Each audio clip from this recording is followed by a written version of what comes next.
Okay, hi everybody. It's Heather Rebecca Wilson, and welcome to episode 7 of the Glamorous Global Entrepreneur. And I am very excited to have Amy McDonald here today. And Amy, so tell us about what you do. So you work with yoga teachers and holistic practitioners, right? You're sort of a business mentor to them. Can you tell us more about the work that you do? And welcome. Sure. Thank you for being here. Thank you. It's so great to be here on your blab. Very excited. And Heather, I do this whenever I have an interview. So there's two things that will happen while I'm spending time with everybody. I'm totally addicted to this chair, my office. It's like just an old, you see it? Yeah. But my grandfather made it and I love it, but it's really noisy. So, sorry about that. And the other thing is it's been really hot here and it might rain. And because I live in the country, when it's about to rain, all of the wild parrots just go crazy. So that's cool. You get like a big swooping of birds. That's, they might be coming to watch this, and it might also just be that it's about to rain. So, okay. What do I do as a glamorous global entrepreneur? You're right. I'm a business mentor to yoga teachers and other holistic practitioners. So I specialize in business coaching from a yogic perspective. So what I've found, and I'm sure, Heather, I'm sure you would have experienced this with not only your clients, maybe even yourself, people whose spiritual life is a really fundamental pillar of who they are. When it comes to offering those services out into the world, there can be some kind of underlying or maybe even more overt conflict between making money and being of service. And so a lot of what I do is helping from looking at the old teachings of yoga, unpacking that stuff to understand that in fact it's our job, it's an important part of our spiritual practice, an important life stage to be abundant and to be prosperous and to be generous and grateful of that and with that prosperity. So that's kind of underlies the work that I do. And then on top of it, there's all of the stuff about online marketing and how do you price for your classes and all of the nuts and bolts bits that a lot of people that are drawn to holistic practice or teaching yoga haven't had a history in, or definitely haven't been exposed to in a formal teaching sense. The part that you need, the becoming a business woman part that you need, that you don't normally get in when you do your massage therapy course, for example. So that's what I do. Wonderful. Yeah. Beautiful. Yeah. I love that. I know that there are so many broke and broken healers out there. So your work is needed. And people think that that's part of their job. Do you find that? And I get it, because I was totally there. I was so stuck there. Even, 4 or 5 years ago, I was convinced that actually being a good yoga teacher, part of my job was to be broke. Go figure. Fortunately, I've fixed that. That's a really powerful story. Yeah. And it's interesting because I remember when I did my first yoga teacher training, that was in 2009. And like a lot of yoga teachers, I didn't have any intention of becoming a yoga teacher myself. I just wanted to learn more. Right. So I did this really full-on 1 month in a wacky, would have made for amazing reality TV show, this wacky feng shui healing center in northern Thailand. It was totally out there. Anyway, it was grueling. It was really intense. But my yoga teacher that I treasured, who taught me then, she was looking back, I can see how she was totally stuck in poverty consciousness as well. And so if anything, I learnt from her, be humble, don't shine your light, be hidden in a room. And I can see in her journey that she's switched, and I know I have. But I think you're right. There's truckloads of practitioners out there who are where I was just a short time ago, really committed to being poor. Oh my goodness. Spiritually poor, though, don't you think? Yeah, absolutely. Absolutely. And we're going to talk more about that. Well, so I want to hear about your story. How did you, end up where you are? Tell us all about you. All about me. Wow. Okay. So I guess I guess we could start with when I started doing yoga, because it's sort of indicative of me and my own personal and business development. Right. So I started yoga classes when I was 8 years old because the doctor, I was so stressed out about math, I couldn't get fractions. I remember, I don't know if you had this, but there was like a wooden pie that was made up of all the different wedges to learn this is 1/3, this is 1/4, and I couldn't get it. And I was so stressed out, the doctor thought I was going to give myself an ulcer. Like, that's how bad it was. So my mother, fortunately, we were total white bread, lower middle class Australian family. I'd never eaten an avocado until I was 18. We were really, really, bland, meat and 3 veg family. But my best friend at primary school, her mother was from Denmark and was sort of out there. And so she introduced us to yoga, and I started going to yoga then, and I haven't stopped since. I'm sort of 30 years on and still rabid for it. But I think that story it really is indicative of my journey, because my tendency is towards headiness. I am an analytical thinker. I'm not woo-woo as much as I'm a yogi. I'm not interested so much in the New Age movement or the esoteric stuff, which means I'm quite good at bridging the gap between spirituality and manifest business nuts and bolts. And so I guess it just took me a winding road to recognize that I'm good at bringing those two things together and to then provide them in this business. So I have a long history of being a corporate cubicle suit power dressing woman. That's absolutely my background, and I did a very slow transition out of full-time corporate into full-time entrepreneurialism. So if there's other people that are part of your community, Heather, I know there's some in mine who are doing that juggle. When do I jump? When do I feel safe enough? I totally get that. So my background, as much as I've always literally done yoga, I have a really strong background in bureaucracy, in managing $1 million budgets or multi-million-dollar budgets, and managing staff and all of that sort of corporate I was so highly successful. I owned my own house, had a fancy job, blah, blah, blah, actually spiritually bereft. So, I made that switch and thought, I'm actually living someone else's story about what success is. It's not actually working for me. I choose something else. I choose different. I'm glad that you did. Yeah. Well, so talk about then the journey from being the yoga teacher with the poverty consciousness to actually now being a business coach and mentoring other holistic practitioners. So what was that like for you?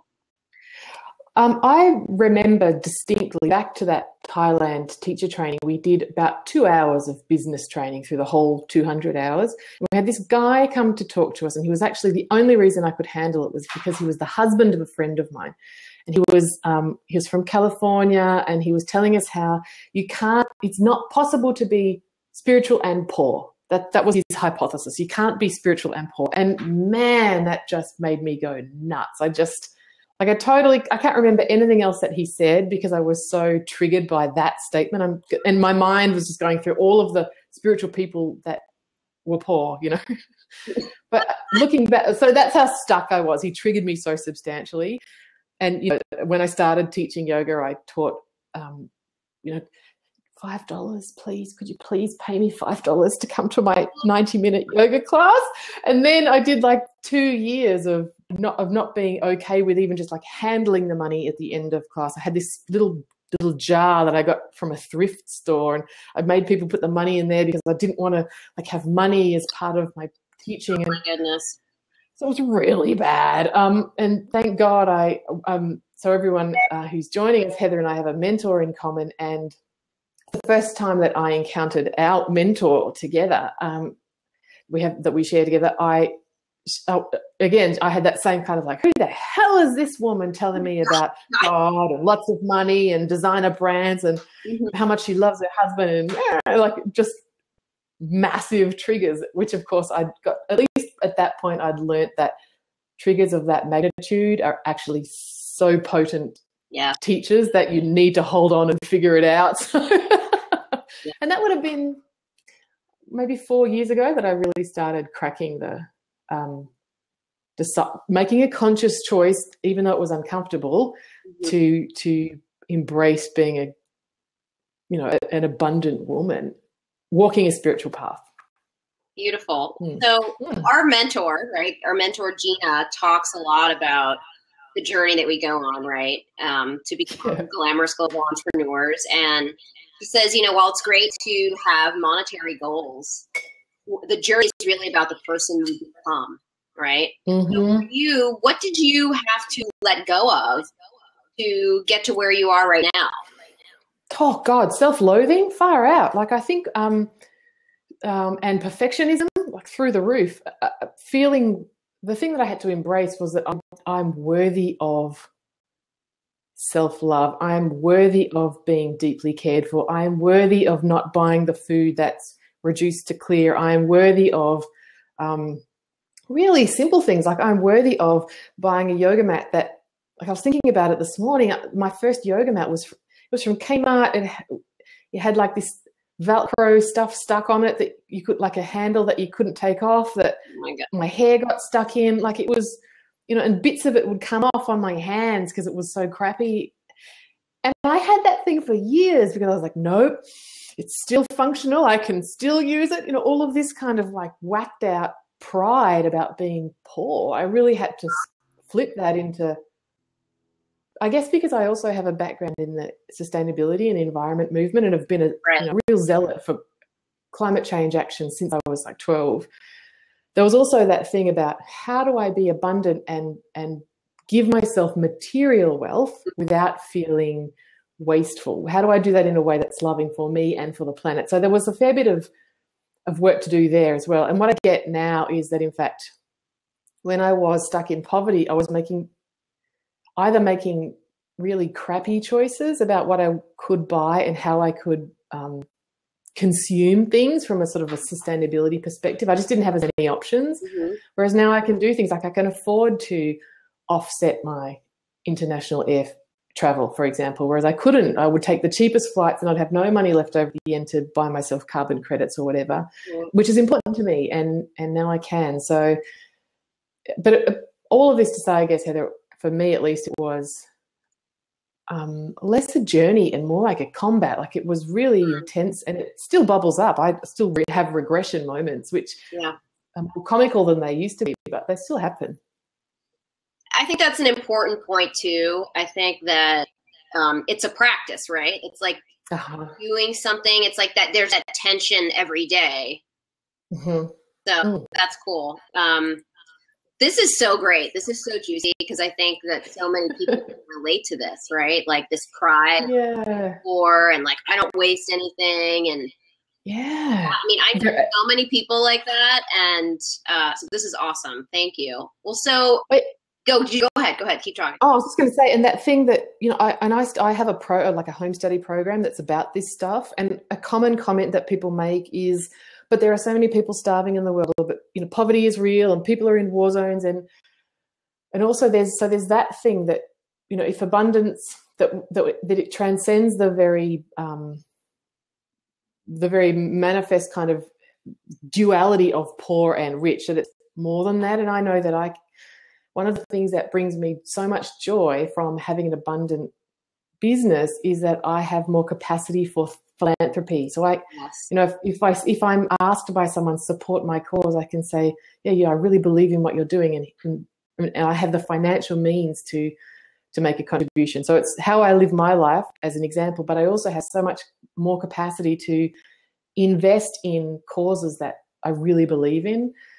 And I think that's I remember a mentor of mine when I was still at university said she wanted to earn lots of money, and that horrified me. And then she said because she wanted to invest it so that she could just use the dividends to give to charities that she really believed in. And that switched something in me, I know the States, you guys are so much better at philanthropy than we are in Australia. We don't have a really strong culture of it. Oh, really? I didn't know that. No, you guys donate a lot more than we do. But I think that if abundance is about flow, then whether it's tithing or donating or whatever, you can have selfless service in a monetary capacity as well. And I love that, being able to do that. Yes, that's beautiful. I think people forget about that a lot. Just money gives Yeah. you options, right? And Yeah. the option to be generous and Yeah. to causes that are meaningful to you, right? And you know, it just gives you like a platform to like make more of an impact. So that's beautiful. I love that. Yeah. Um, Yeah. okay, so what I want to ask you. So tell me a little bit about like your spiritual practice. Hmm. Do you have a daily practice, a daily routine that you like?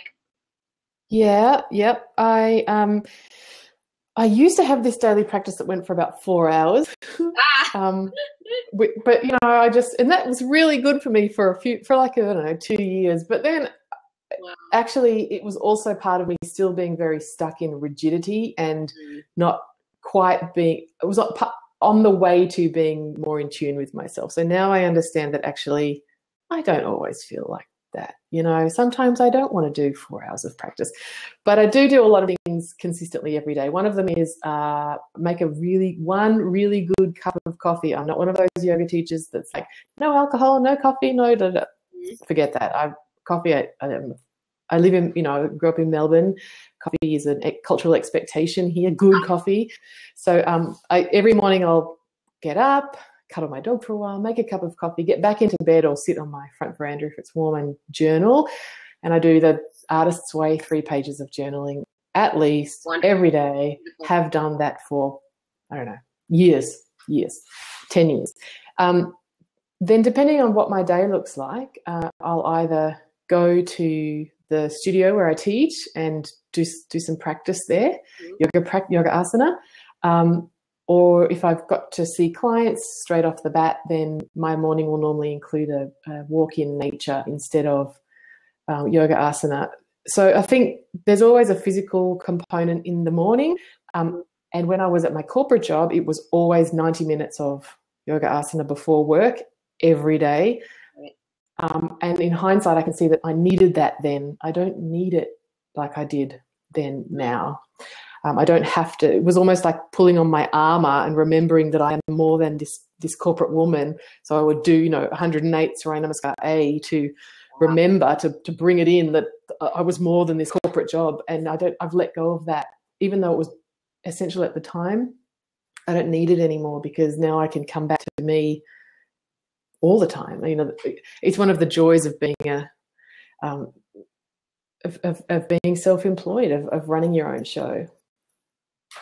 Cool. Thank you for sharing that. Well, so speaking of your corporate gig, so how was that making that transition from being a 9-to-5er to running your own business? Like, what was the biggest challenge for you? Well, it was always about, it was always about the money. No, not completely, but about 90% of it was about the money. And I had this idea in my mind that I needed to do income replacement. I wouldn't leave my 6-figure job until I had a 6-figure business. And what I realized was that I was just tapped out with time. I would get up in the morning, I would sit at my computer and do 2 hours of computer, ride to work, do my yoga, have a shower, get to my desk, do that, ride to the yoga studio, teach a class, ride home, do more work on my business. And I had no weekends because weekends were on the business. I was trying to, I was attracting clients who could fit into my small, limited time zone. It would work okay to see someone on the West Coast if it was like 5 a.m. in the morning for me. So it was just packing so much in that my social life atrophied. I was tired all the time. And I realized that, in fact, I had this moment in Italy last year, actually, Heather, in Florence, when I realized that I was, as much as I had a 6-figure corporate job, my goal had always been, I'll leave my job once I've paid for my house in full. I don't want to have a mortgage and be an entrepreneur. Right. And I realized that I'd come to Florence for a week because that's all the holidays that I had at my corporate job. Sorry. Go ahead. So I only had 6 days. So I'd flown business class for 6 days. So that's 6 days to get to Florence from Australia is at a minimum of 48 hours of travel, right? So it was like 2 days to get there and 2.5 days to get back, 6 days in the middle. And all in, I think I spent about $11,000 just to get there and back and be there for a week. And I realized that as much as it's not that I didn't love traveling like that, I love traveling like that, but I recognized that in fact it was a way that my escapism from my corporate job had got to such a level that I was never going to pay down my mortgage because I kept having these kind of, escapes that were costing me so much money. So I'd got to like a double bind kind of situation where I was tapped out, I was tired all the time. And so it dawned on me that not only can I not invest the time I need to get to my six-figure business while I have a six-figure corporate job, the financial thing will never work either because I keep eating into my savings as a way to try and escape the job. So it just got to that double bind when something had to give. Okay, cool. No, I think it's really helpful because I know that there are lots of people out there that want to make the jump and are really scared, Yeah. And I've got a background in women's financial literacy and training women to be smart about money. So I'm a fan of smart debt, and the debt that I have is very useful. It's the sort of debt that I have. I don't know if this is too much information, Heather, but of debt that, I have access to debt that is cheaper than credit cards. So, I can access funds if I need to, but I don't live in credit card debt because that's just the interest on that is so hard to get over. So if you can access debt that's cheaper, I'm a big fan of that. If you have a plan to pay it back, it's funny just on the debt thing. Before I bought my house, I'm a single person and I'm buying a house by myself. I didn't have any parents or anything to give me advice. I just kind of took a leap and did it. And I had about 6 months of depression after I bought my house because I was in so much financial fear about it and having this massive mortgage, which wasn't very massive, looking back. And now I'm at the point where I'm nervous about what happens when I don't have my mortgage anymore, because that's how I access debt. That's how I access funds. And as an entrepreneur, sometimes you have highs, sometimes you have lows. It's almost like an overdraft. So I think being empowered about how you use money, recognizing that abundance is flow, and if you're looking to escape or liberate yourself from your corporate job, being really honest with yourself about what is your comfort level with debt, what sort of debt can you access, do you have savings that you can support yourself with, because it's not like you can just walk out from your corporate job and suddenly earn truckloads of money. Like any new endeavor, you must invest to get a return. So it requires startup, even if it is just you in your pajamas with your laptop. Right. You still need funds, right, to make it happen. We wouldn't be flitting about all over the world together if we didn't have cash to support us. So I think for anyone who's considering making that jump, being really pragmatic and at the same time marrying into that wealth consciousness and faith in abundance, I think are the three pillars that made the difference for me that I would recommend to other people. Awesome. Thank you. So who do you look up to, right? I love to ask this question of are there, 3 or 5 powerful women in your life or, on earth that you look up to? Like, who are your icons, okay. 5. Okay. We'll just get started and see what happens. Yeah. We're flexible here. Okay. Because I'm terrible at picking favorites. Life is so diverse and amazing. Let it flow. No pressure. Okay. So absolutely one is my yoga teacher. Because of the way that he is relentless in advocating for yoga teaching as a profession. I meet all sorts of people, particularly in the wellness coaching space. They're like, oh yeah, I taught yoga for a while. People don't say, oh yeah, I was a doctor for a while. Right. Right. I was a banker for a while, I was a journalist for a while. It's a vocation. You've got to train a lot, and if you're good at it, it's because you've worked hard at it. And sure, you can go to Bali and spend 2 weeks getting a certificate to be a yoga teacher, and that's like coaching. It's an unregulated industry, but for me, it's a vocation and something that I work at constantly. And I'm a professional yoga teacher, so I look up to my teacher because he walks that path ruthlessly and supports his students to walk that path as well. So I think, that anybody who really takes a stand for what it is they believe in and shows up and is there to support others to do it as well, I think they're inspiring. And I think Gina's the same, how do you be a leader in an unregulated industry which can receive so much criticism? What is coaching? Well, people are just paying you hundreds of dollars to talk to you. Well, it's interesting, I don't know if you get that. I get that from people who email me. Sometimes, but yeah. I don't care. Oh, totally. I don't care either. It's just so interesting that they're there, right? I think I was probably there when I was stuck in poverty consciousness. Yeah. How dare you charge that much to just sit around? I get it now. Far out. Sitting around. Yeah, you have some potent coaching from someone and it's worth a hell of a lot more than what you pay for it, right? Absolutely. Yeah, just people don't know. People yeah. They're in ignorance. Yeah. And as we all are about different things. Who else do I look up to? I mean, I don't want to just pick all of those kind of like twee ones that oh,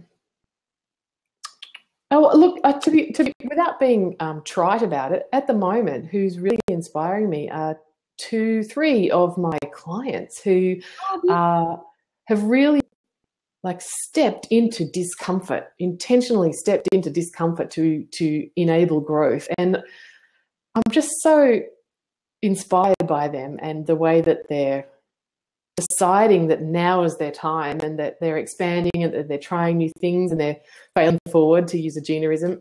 I think really they're inspiring me a lot at the moment. Anybody who says, actually, normal is okay, but I've got a deep craving and knowingness that there's something else. Yep. Those people, and I'm going to go and get it for myself. I don't expect other people to give it to me. Mm-hmm. Those people always inspire me. I interviewed Sharina Mayani not too long ago, and she said the same thing. And I think I feel the same way too. It's just if I get to work with somebody who is that courageous, stand there and claim their desires, it's a beautiful thing to witness. And I feel, I always feel honored to be part of that process and to be a witness to it. So I totally get it.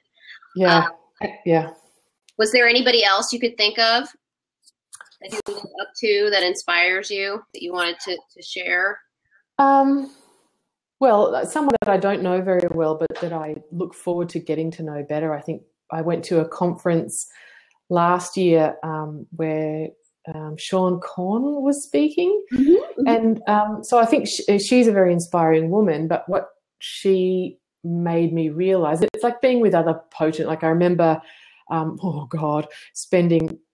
turning up unknowingly, serendipity, the universe, trickster, turning up to an anaphorist yoga class in Hong Kong. Mm-hmm. So if you've been in Hong Kong, you think New York City is intense, and then you go to Hong Kong and go, holy crap, actually this is what intense is. Right. Plus anaphorist, it's kind of mm-hmm.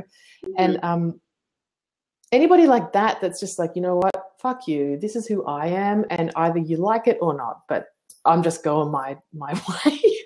I think that's really cool. I remember Anna Forrest saying that she doesn't believe in ahimsa. So one of the yoga teachings is that you allegedly adopt when you become a yogi, if you're a classical yogi, is this concept of ahimsa, which means non-violence. And Anna Forrest was like, fuck ahimsa.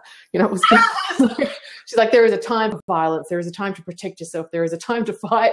And it was just so, holy Toledo, this is so different from anything I've heard before. So again, people that speak with conviction, without preaching dogma, but speak with conviction about what's true for them, like Sean Corn does about her program, like Anna Forrest does about anything. They inspire me as well. Great. Well, so are there any books that are in your reference library that you find yourself recommending to clients or friends on a regular basis? Yeah. Some of those. Yep. I know. Sure. Wants to know what you're reading. They like books.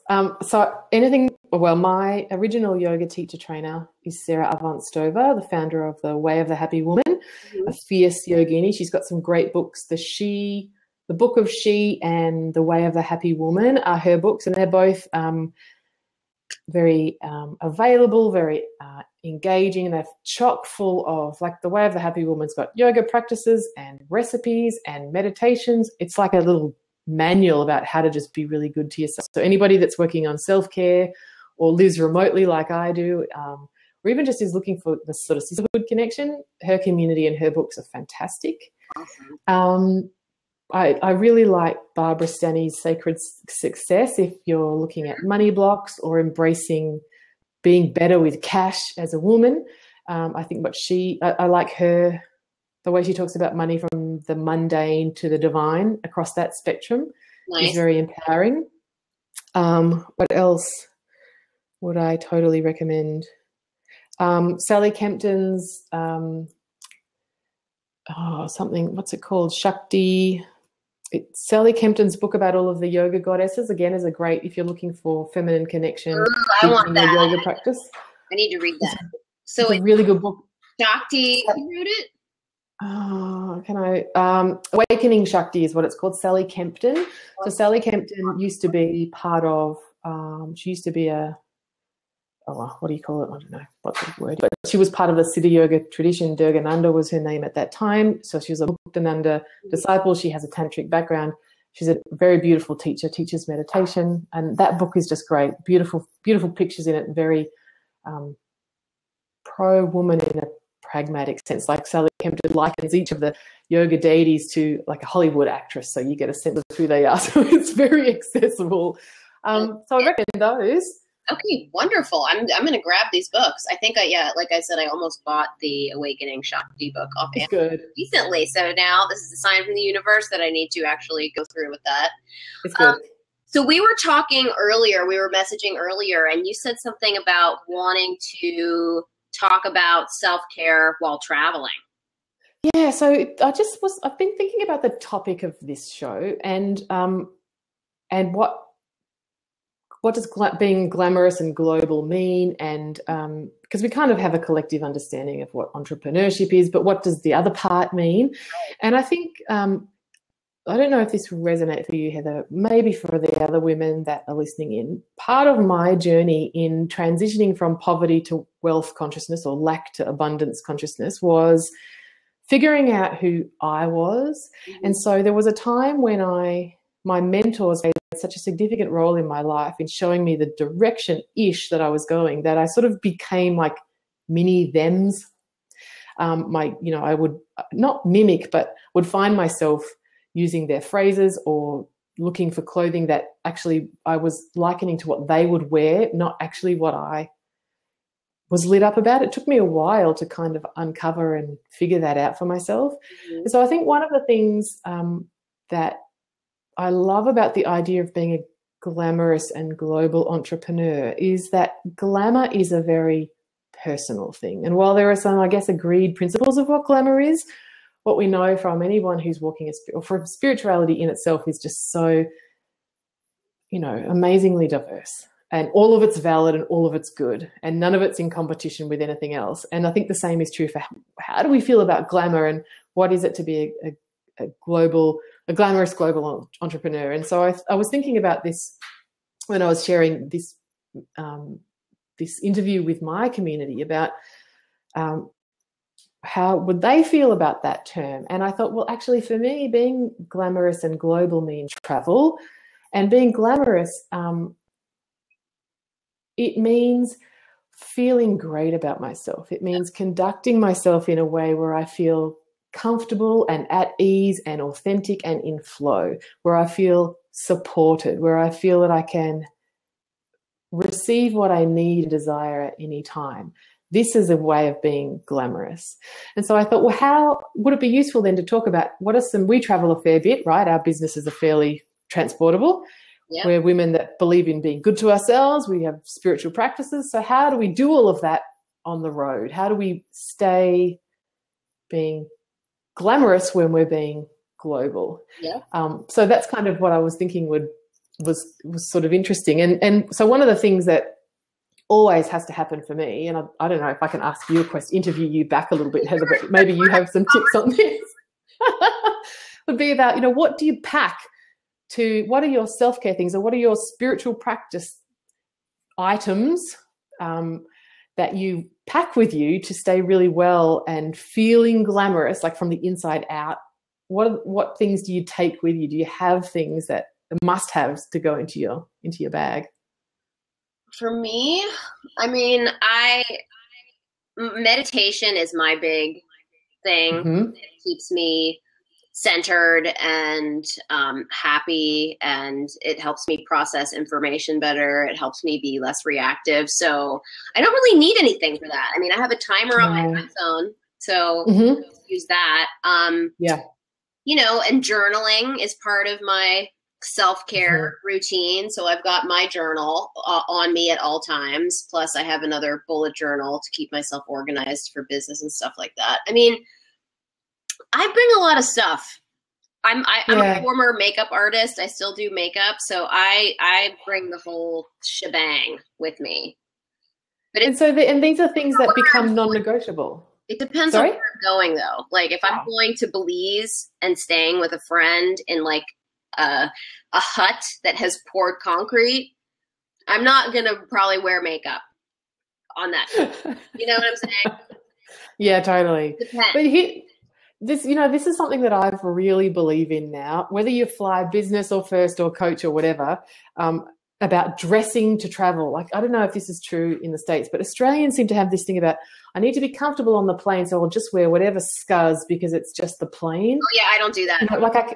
No, don't you think it makes a massive difference? I remember just 2 years ago, I was, in Utah, as you do, and I was taking like a shuttle from somewhere in Utah to somewhere else in Utah, and I put on all the best clothes that I had in my bag, and like people just receive you better.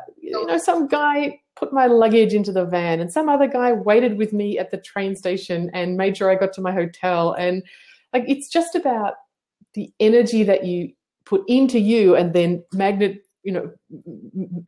you send out is what you get back in when you're traveling. I think if you want to be looked after well, you got to look after yourself well when you're traveling. I totally agree. And I think that you can be comfortable and look put together at the same Glamorous. time. I totally agree. Totally agree. I always put a lot of thought into what am I going to wear while I'm traveling, right? Like that's the most important outfit sometimes. Yeah. Well, I'm trying to think what else I pack. I mean, I don't wear makeup on planes because the air is so bad in there that your skin will eat your makeup. So I just do a lot of I have like a moisturizing mask that's actually clear. I'll put that on. Wow, that's a good. I like that. That's a good tip. It's Glam Glow. It's the Thirsty Mud. It's awesome. Okay. But I don't wear makeup on planes anymore. I mean, maybe I'll wear mascara, but yeah, just because the air is not so good in there.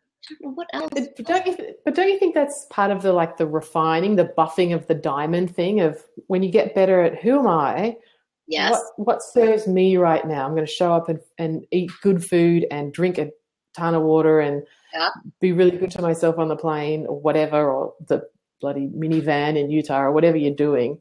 There's still a way to conduct yourself, and maybe even definitely even what I've found, I've done a lot of travel and by being generous and open-hearted as a traveler, also just comes back to you tenfold has been my experience as well.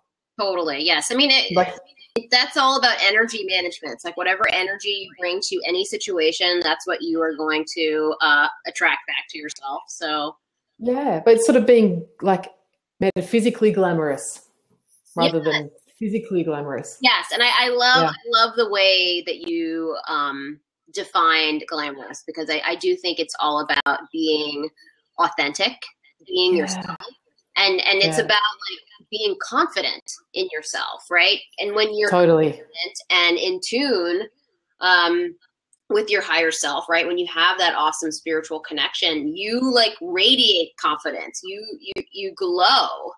And that's where that sizzle comes from, I think. Totally. And to be completely pragmatic, that's when you get upgraded, and that's when you get comp tickets and free food and Absolutely. And I think you're totally right. Like, I have to be I have to go with the flow when I'm traveling, right? I'm very, very flexible. Whatever happens, I don't try to fight it. I try to be in agreement with whatever's happening. Yes, that's flow. Yeah, that I love that too. Just like, okay, I'm chill. Everything's good. It's not glamorous to make a scene. It's not glamorous. You're so right. Flight attendants. Yeah, I know. Yelling at the staff, the airline staff at the check-in counter. Like, that's not a good look. That's not glamorous. Totally. Well, so I'm wondering if anybody wants to get into the hot seat. I don't see anybody here in the blab. I know other people are watching. I see that there are 14 people that have watched, but I don't see anybody here. So if people want to find out more about you, where should they go, Amy? So they can obviously go to my website, which is amymcdonald.com.au. And I've got some free training if anyone's interested in sort of up-leveling their business from a spiritual perspective, and particularly with all of that abundance consciousness that we talked about. So you can get that at amymcdonald.com.au/namaste and sign up for that there. You type into the chat box on the right. If you type that in. I can. Put that in. I love it. Can you spell? Yeah, just. And then you can find me on my my Instagram or Twitter and all of those things also. And what are you working on right now? Like, what's on the horizon for you? Anything exciting that you can tell us about? Well, really right now I'm now that I have more time, I am calling in more private clients. I'm really specializing in working one-on-one with people. That lights me up a lot. Awesome. So that's sort of the business part. Personally, I am working on deepening my own practice and doing a lot of sort of tangential professional development. So one of the things that I'm such an advocate for is how do we, is all of us as professionals continuing to up-level our, professional and personal development. So I really believe in walking my talk there. And so, yeah, I'm heading to Wanderlust in Hollywood next week to do some yoga philosophy training, and I can't wait. All right, well, I'm going to see you then because I'm over here. Yeah. I'm in Venice. Okay, wonderful. Okay, so you typed in your web address. That's fantastic. Thank you for being here. Thanks for having me. Conversation. This was just a brilliant conversation, and I hope to have you back at some point. And you're going to be involved in my telesummit that's happening in May too. So thank you for doing that. So thank you to everybody who attended this awesome event, episode 7 of the Glamorous Global Entrepreneur. So I've got 2 things going on, you guys. I have a Facebook group called the Glamorous Global Entrepreneur. If you are a stylish-driven woman entrepreneur who's seeking support and resources, inspiration, head on over there. I'm also doing a money masterclass on March 14th at 6 p.m. Pacific and 9 p.m. Eastern. I put the link right there so you can come with questions. But yeah, we're going to talk all about this wealth consciousness, right? Abundant consciousness. And then also I just wrote a new free ebook. It's called The Glamorous Global Entrepreneur's Mini Guide to Spirituality. So if you are looking to feel more spiritually connected to your work, or if you feel like you're making money in your business, but you're hitting a wall, maybe you're secretly starting to present your business, you're going to love this book, and it's totally free. So I put the link there. So thanks for being here. Thank you, Amy. This was fantastic. I really appreciate this. I think it was a really great conversation. People are going to get a lot of good nuggets out of this, okay? Thanks, Heather. You're so welcome. Okay, bye, everybody. Thank you.